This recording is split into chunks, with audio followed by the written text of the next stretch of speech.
I've been involved in the BC coaching scene for many years, and one of the things that really annoys me when people present themselves for assessment is they have a pile of equipment, and in particular we're looking at kayak repairs, that just doesn't work or has not been thought out beforehand.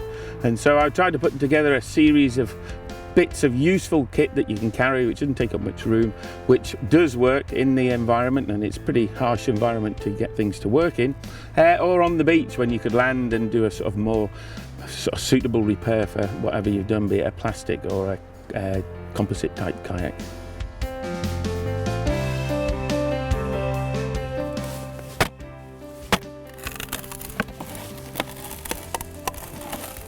Okay, we've now got a slightly larger repair. Depending on what your kayak is made of, some of the pieces will stay together like a bit of a jigsaw, but we've actually got a physical hole here, and we need something more substantial than just the gaffer tape and or the epoxy putty.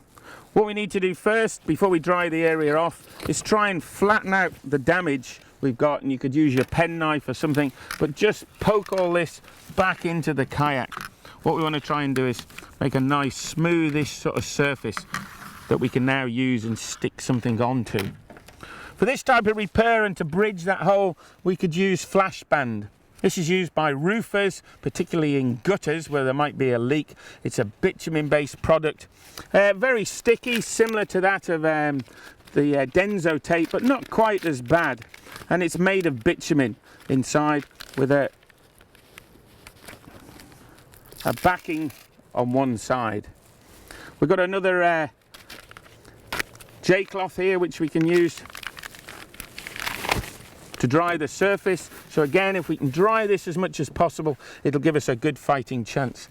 If we could warm this up, and if we know we're going to use it, we could stuff it down the front of our buoyancy aid, and that'll make it a bit stickier. As you can see, it's got a stick to it, and literally just brace it over the hole.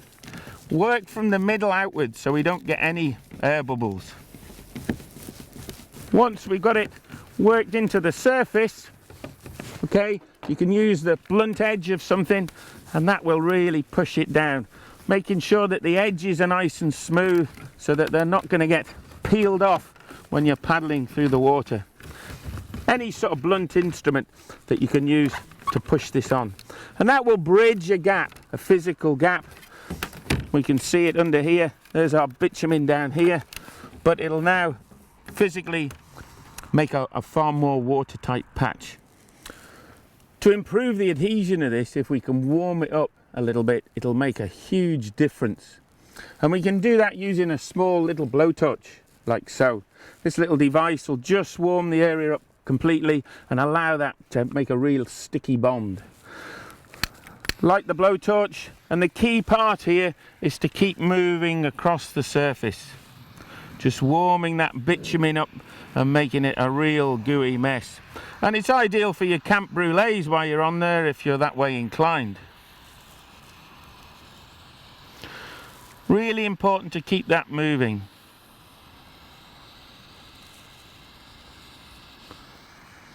You can see the edges here just starting to bubble.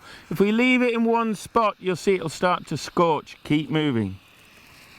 Just warm that area.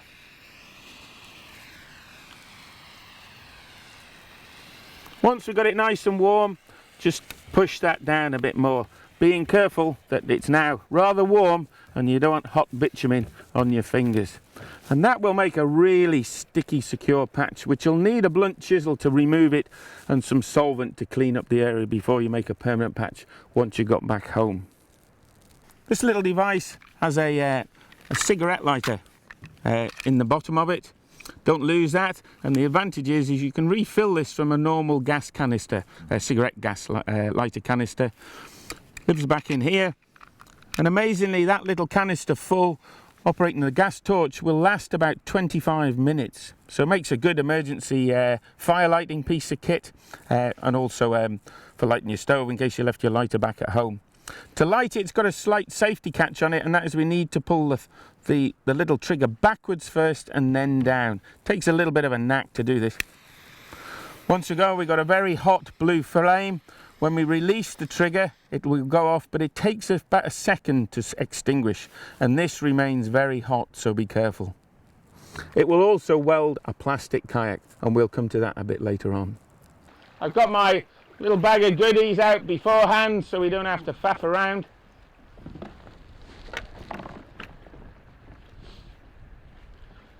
So if you wriggle out, climb onto my hatch and sort of keep your weight low. So sit up now, Liz, and then lean forward towards me. Get your legs down by the side. That's great. Yeah, don't come too far. Right, let's get these paddles trapped under there again. And if you can look after our bag of goodies.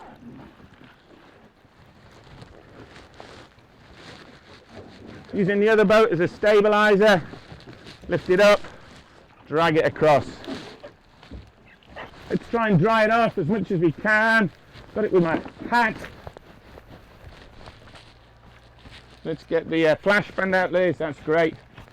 We're going to pull the backing off that. And we got the little blowtorch. If you can just keep hold of that.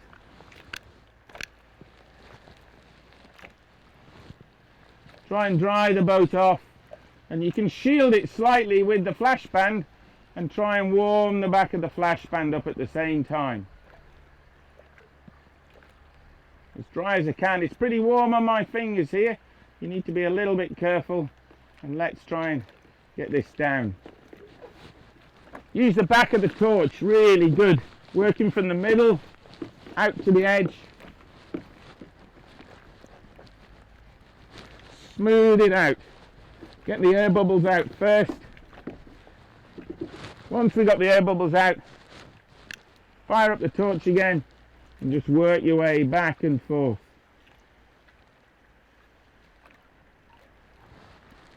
A little bit of shielding. It's breezy at the moment, but I can protect it. Okay, so it's not as quick as a Denso tape, but it might just be able to stem that water out a little bit better than, a little bit more robust patch than a Denso patch.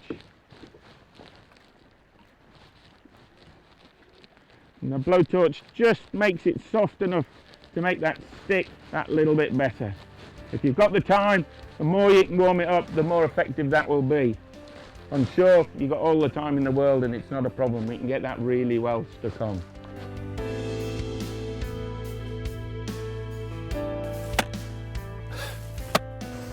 Okay, we've now got a plastic boat. We want to make a more permanent repair, and one of the advantages of the little torch is we can actually weld the boat back together. Inside this pack is 2 meters of, as well as the flash band, plastic welding rod, and we can use that to weld this split in the kayak and make a very watertight repair. Fire up the gas torch, and it does take a little bit of practice. We've now got our flame, and basically what we're going to do is warm this area and warm the welding rod at the same time. Once we end up with the plastic hot, we move back and forth, and what we're now trying to do is have a clear bead of plastic without scorching our base plastic.